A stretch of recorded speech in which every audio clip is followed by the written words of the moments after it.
Saisis également cette opportunité pour rendre hommage à Monsieur le secrétaire général de l'Organisation des Nations Unies, Son Excellence Monsieur Antonio Guterres, pour son engagement soutenu en faveur du rétablissement de la paix dans mon pays.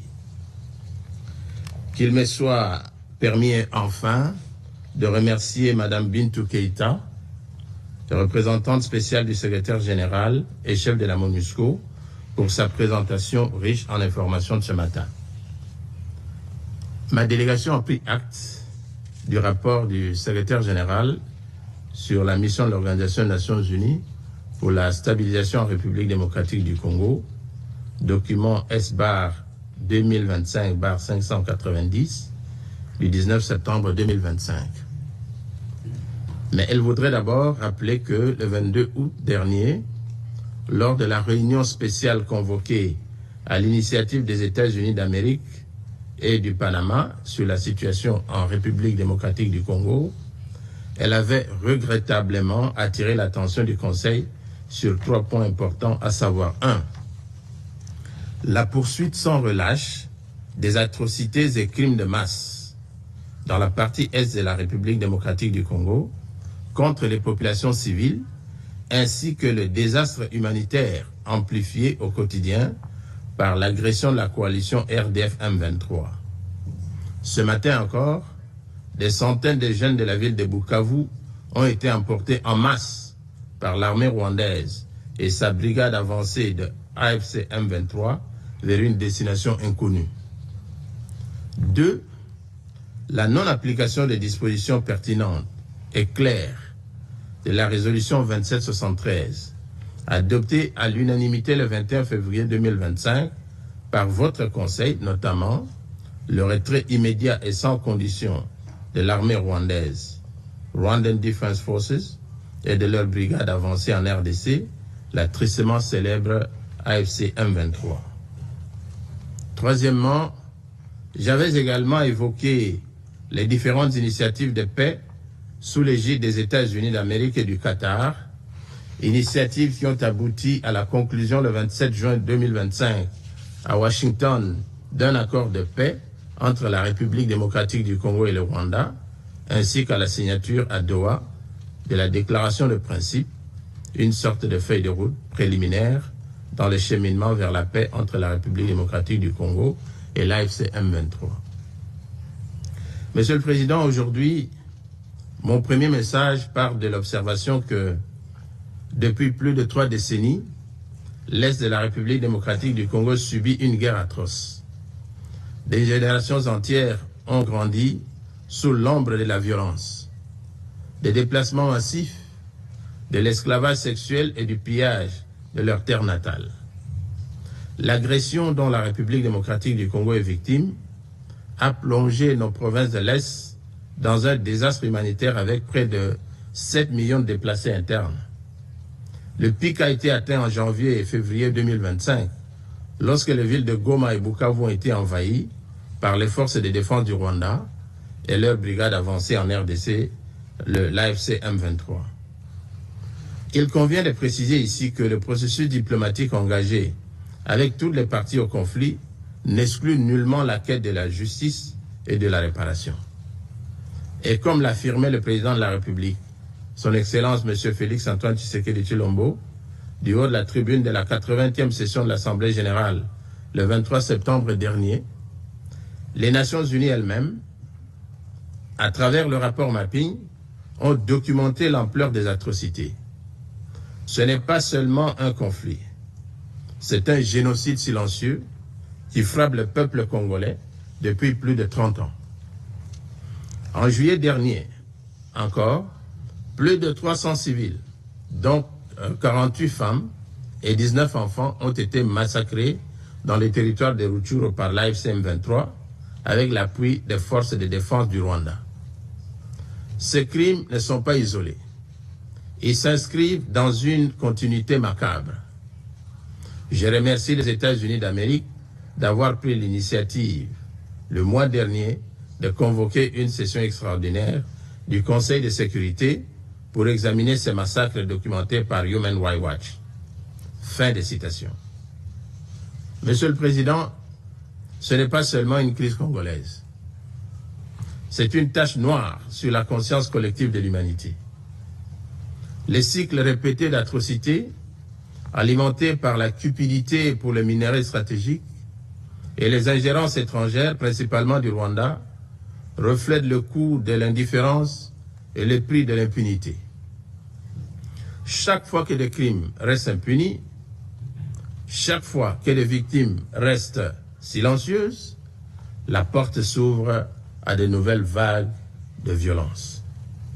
La reconnaissance des crimes commis, la préservation de la vérité pour les générations futures et la poursuite de la responsabilité ne sont pas des options. Elles sont le fondement d'une paix digne et durable. Aujourd'hui, alors que le monde réclame justice ailleurs, les voix des victimes congolaises doivent aussi être entendues, car aucun processus de paix ne peut survivre à l'impunité. Protéger les vies humaines est non négociable. Rester spectateur devant de tels crimes serait une forme de complicité. La protection des vies humaines, toute communauté confondue, reste non négociable et doit demeurer au cœur de l'action. Le Conseil de sécurité et la communauté internationale ne sauraient demeurer indifférents devant l'enracinement de l'impunité. Mon deuxième message, qui fait suite au premier, m'invite à réitérer l'appel qu'a lancé le 23 septembre dernier du haut de la tribune de l'Assemblée générale le président de la République démocratique du Congo, son Excellence Félix Antoine Tshisekedi Tshilombo, qui disait, je cite, « À la veille de la mise en place de la commission d'enquête indépendante, décidée par le Conseil des droits de l'homme des Nations Unies sur les massacres perpétrés il y a quelques mois par nos agresseurs et leurs supplétifs dans l'est de mon pays, je lance un appel solennel à la communauté internationale.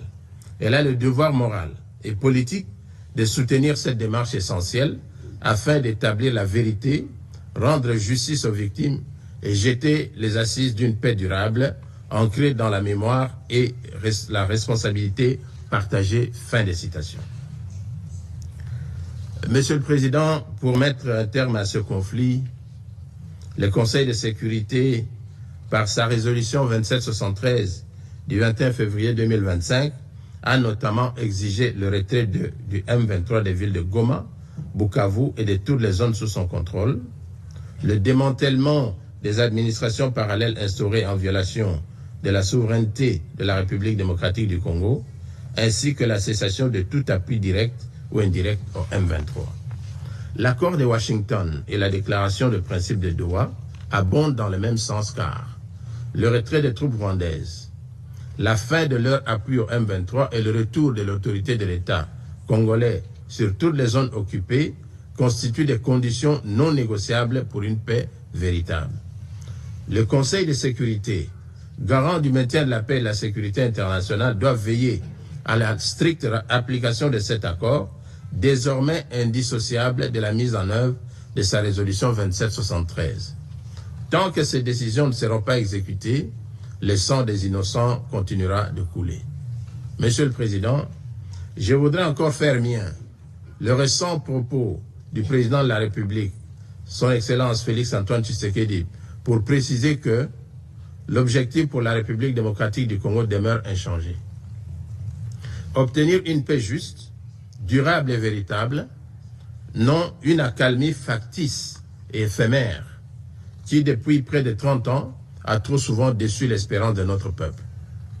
Nous attendons de la communauté internationale et de ce Conseil de sécurité qu'ils se tiennent avec constance et courage du côté du droit. C'est à ce prix que la vérité l'emportera sur l'impunité et que la paix redeviendra possible.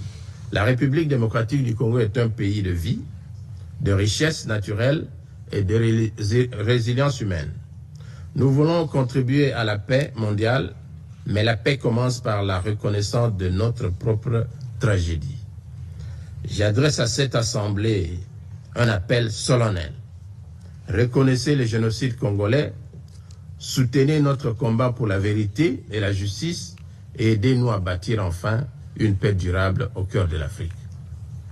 Nous demandons que les Nations Unies instaurent un régime de sanctions ciblée contre les auteurs de crimes économiques, mais aussi des crimes de guerre, crimes contre l'humanité et crimes de génocide commis à l'est de mon pays, et qu'elle soutienne toutes les actions visant à tarir les circuits illicites d'approvisionnement en minerais qui financent depuis des décennies la guerre et la tragédie humaine. La communauté internationale a le devoir moral et politique de reconnaître cette tragédie pour ce qu'elle est, un génocide, et d'agir en conséquence. Le silence et l'inaction face à ces crimes s'apparentent à une complicité. Nous demandons la mise en place immédiate d'une commission d'enquête internationale, indépendante et dotée de moyens pour établir la vérité, rendre justice aux victimes et rompre le cycle de l'impunité qui nourrit ce drame depuis des décennies.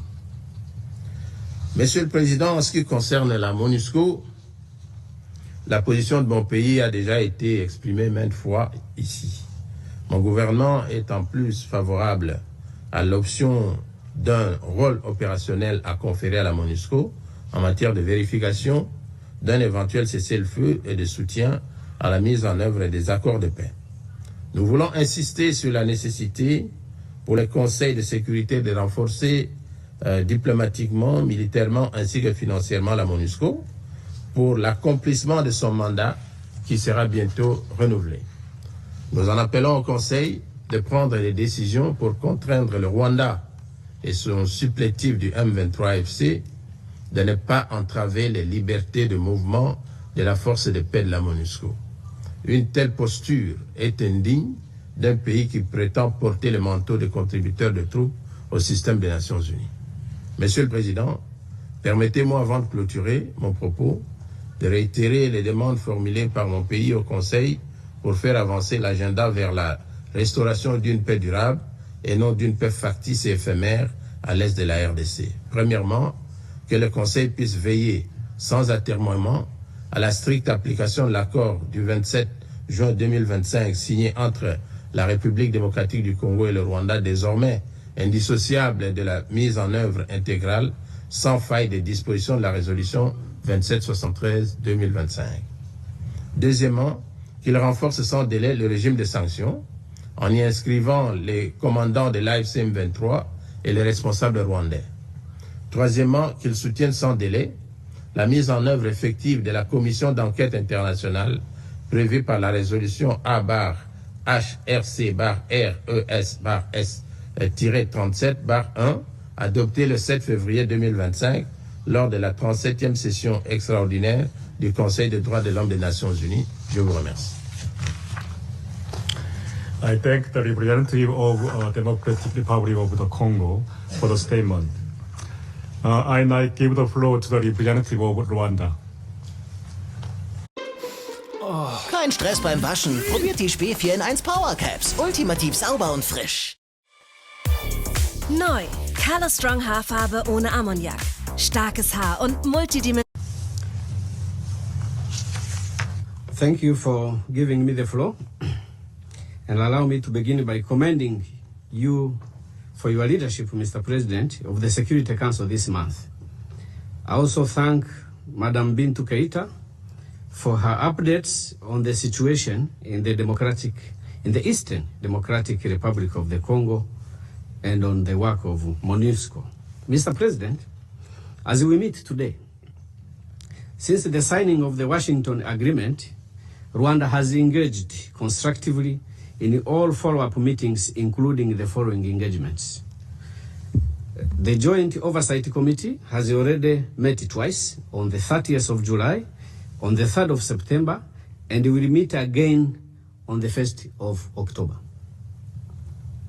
Likewise, the Joint Security Coordination Mechanism has convened twice, on the 7th and the 8th of August in Addis Ababa, and on the 17th and the 18th of September in Washington, D.C. All these meetings are directed towards the operationalization of the Washington Peace Agreement, a process to which Rwanda remains fully committed. It is important to highlight that the Washington Peace Agreement is built on principles of peace and cooperation and establishes a joint security mechanism to build trust. along with measures to guarantee humanitarian access and the dignified return of refugees. Importantly, it also addresses many of the very issues that the Security Council has long grappled with, as reflected in numerous UN Security Council resolutions. In fact, some of refugees are already returning in Rwanda, and the mechanisms are in place to receive them. This process also addresses the resolution 2773. And although I have been here before to talk about more than 20 more resolutions that were passed before it, and which this resolution did not repeal, I'm now singling out this resolution alone because issues are interconnected. And if it is addressed in the manner it is imported in the Washington Agreement, it will address all issues in the resolutions that came before it. Resolution 2773, as imported in the Washington Agreement, contextualizes the situation and creates a mechanism for its logical implementation. So indeed, if this council, which I believe supports the Washington Agreement, then you must also be able to support the process in which the Washington Agreement intends to implement this resolution. Similarly, the Doha process has represented a critical opportunity to address the endemic inter-Congolese challenges that have plagued the DRC for decades. The peace process provides a structured and inclusive framework for dialogue aimed at tackling the root causes of conflict, including issues of governance, exclusion, armed groups, and ethnic tensions. Rwanda sees hope in these efforts, but their success depends on full commitment and genuine political will from all parties involved. This is a one-time chance to bring lasting peace to the DRC, and the Security Council must lend its unequivocal support. We call on all parties to honor their commitments, engage constructively, and ensure that this process translates into concrete measures that will bring peace and address the underlying drivers of conflict in the Eastern DRC.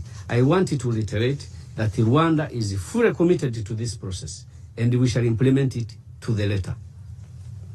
Having reviewed the Secretary General's report under consideration today, I wish to share Rwanda's principal concerns, notably the underreporting of critical facts, the imbalanced portrayal of armed groups, the persistent and dangerous presence of the DRC-backed FDLR, and the implications for MONUSCO's future role as the peace agreement moves into implementation. I wanted to reiterate that the Washington Agreement creates a role for MONUSCO, and this requires that MONUSCO positions itself to implement this role in a constructive way. So the advice we are giving here is in that logic. While we value reporting, the latest report on Eastern DRC reflects troubling omissions. Chief among them is the failure to sufficiently address one of the most dangerous drivers of violence, and that is hate speech and identity-based persecution. I know in paragraph 79, the report talks about hate speech, but not sufficiently. Hate speech is something very dangerous. I have seen reports of the Security Council where you quote from the social media postings. Who has not seen hate speech in social media, in classrooms, in churches, where hate is taught to 10-year-olds? Who has not seen those posts? Only last week, some people were being tormented because they had a long nose. Those who know the history of the region know what it means, what a long nose means. It means death to some people. So this is not something that the report must refer to in passing. The report does not address the issue of mercenaries. There is a whole convention of the United Nations against the use of mercenaries. There are more than 2 Security Council resolutions against the use of mercenaries. There is the African Union resolution against the use of mercenaries. When did this council ever address the issue of mercenaries? There are mercenaries now. There were mercenaries before. When they were flushed out of the forests, everyone was there to see. Why is it that the Security Council treats this as a non-issue? And why is it that MONUSCO does not consider this as an issue? Why is Rwanda concerned? Because it is just across our border. Kinyarwanda-speaking Congolese communities, including Banyamulenge in South Kivu, are being singled out for expulsion and extermination.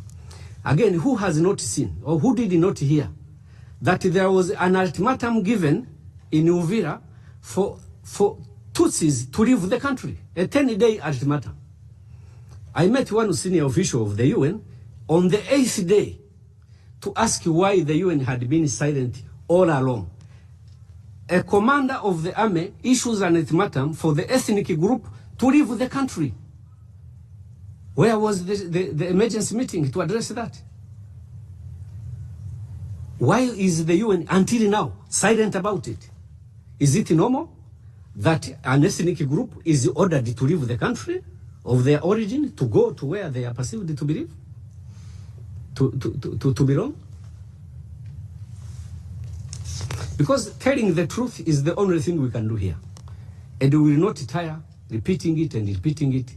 Decisions will remain entirely yours. But the truth of the matters, we shall continue to tell. FDLR,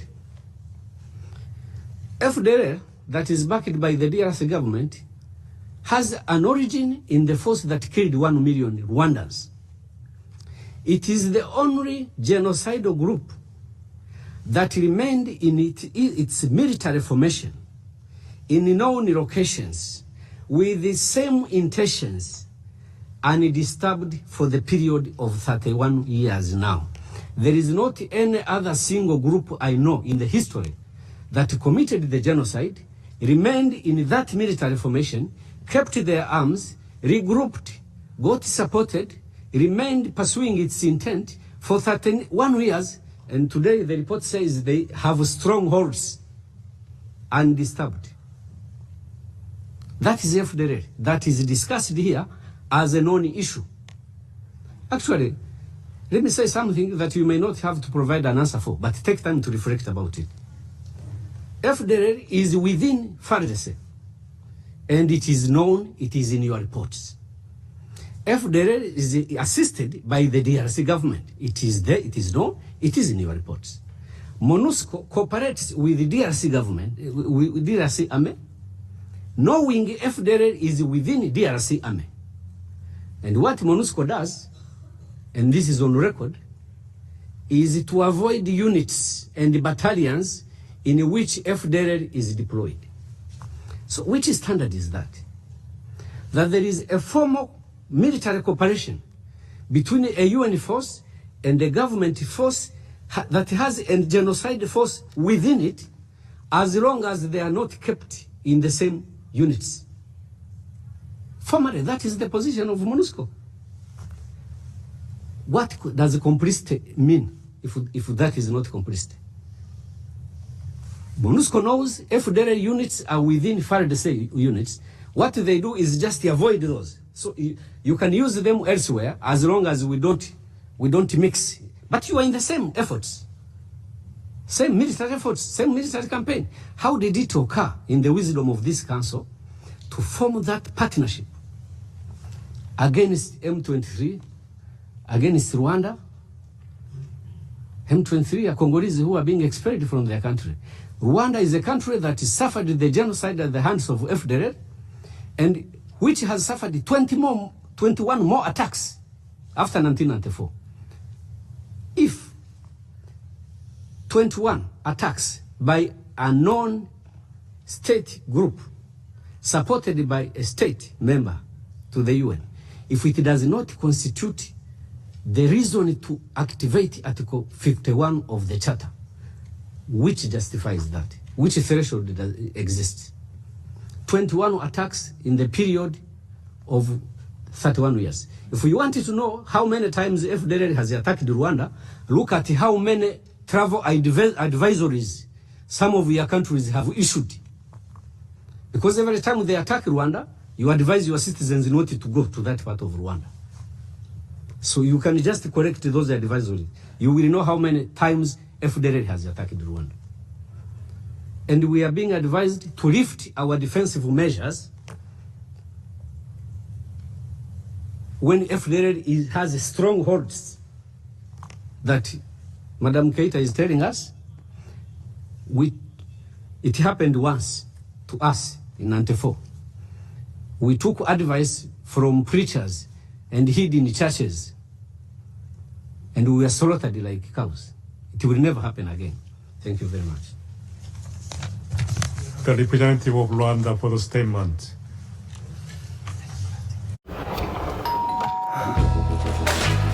Help me. Please help me. Könnt ihr... Gemacht fürs Leben. Qualität von IKEA.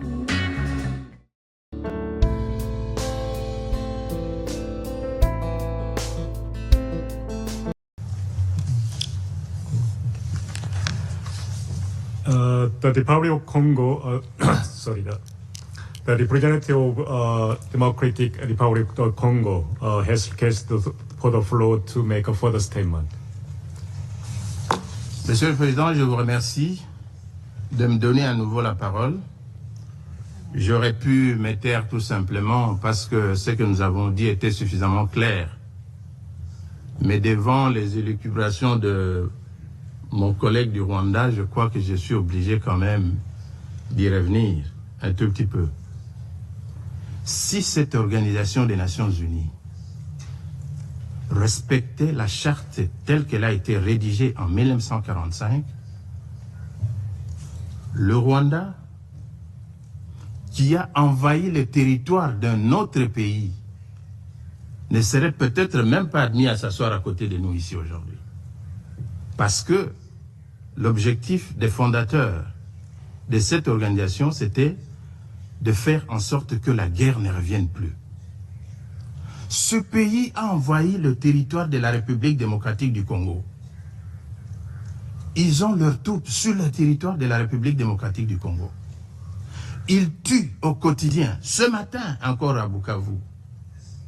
Des centaines de jeunes ont été entraînés vers une direction inconnue. Toujours dans la logique de l'épuration, des massacres des populations civiles congolaises. Mais ils ont peur de la haine, c'est-à-dire le discours de haine.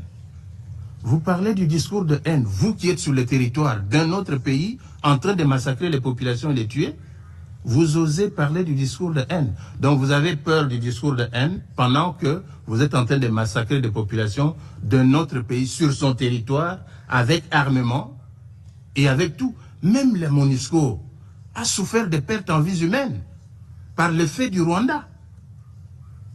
Un pays comme ça est digne de s'asseoir sur la table du Conseil de sécurité et de parler du discours de haine, et on l'écoute même. Que vaut un discours de haine par rapport à des milliers de massacres commis sur le territoire de la République démocratique du Congo? Que vaut un discours de haine par rapport à un génocide conduit par un pays membre de cette organisation? Monsieur le Président, il a parlé aussi des FDLR. Mais qui sont les FDLR? Ce sont des Rwandais. Organisez un dialogue inter-rwandais. Discutez entre vous. Vous n'avez même pas de démocratie chez vous.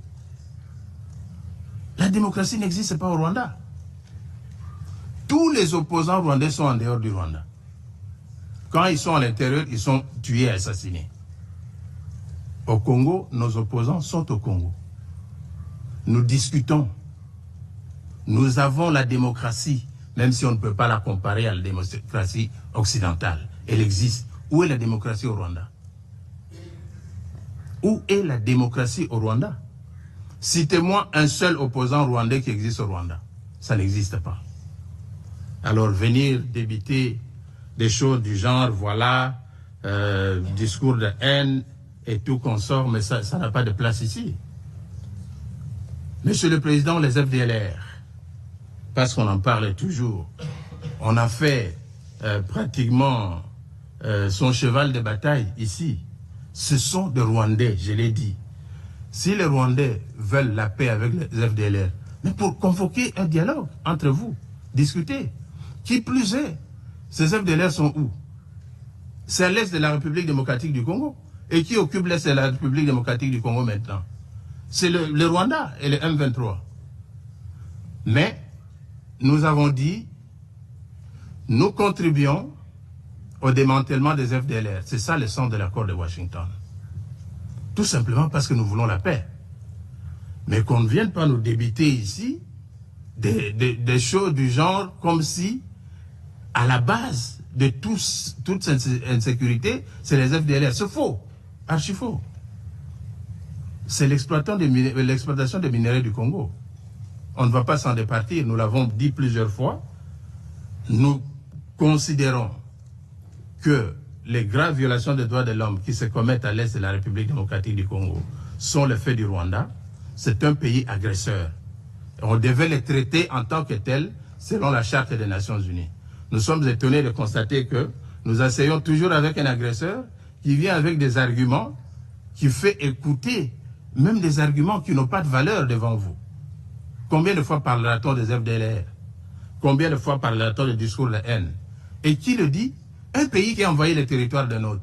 Est-il digne de le dire? Je m'arrête là. Merci, Monsieur le Président. I thank the representative of Democratic Republic of the Congo for the statement. Now I give the representative of Rwanda has asked for the floor to make a further statement. I'd like to remind this is your final statement. Thank you very much, Mr. President, and I will make good use of your time. Indeed, the FDLR are Rwandans, and in Rwanda is where they should be. And this is what we're asking for DRC to do. In 1994, after they had committed the genocide, almost the equal number of perpetrators and others left Rwanda to Tanzania. But because Tanzania handled the situation in the right way, we do not have a problem now with Tanzania. You have that history. You were involved through UNHCR you saw the process, how they were disarmed, settled in camps, and later on repatriated back to Rwanda. The problem we have with the DRC is they chose the opposite direction, to arm them, reorganize them, continue to support them until now. And we have a report 31 years later that says they even have strongholds in the DRC. So that is the problem. It's not about whether they are Rwandese or they are not.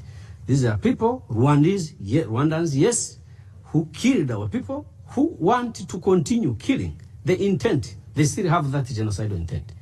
And who should not be there, who should be neutralized. Now, the question of minerals, no, we have no problem with the DRC minerals. Rwanda has we have our own minerals. Maybe the challenge DRC has is that as much as we may not have as much, there is a visible impact on how we use what the little we have. So if democracy that my brother is telling me about produces what we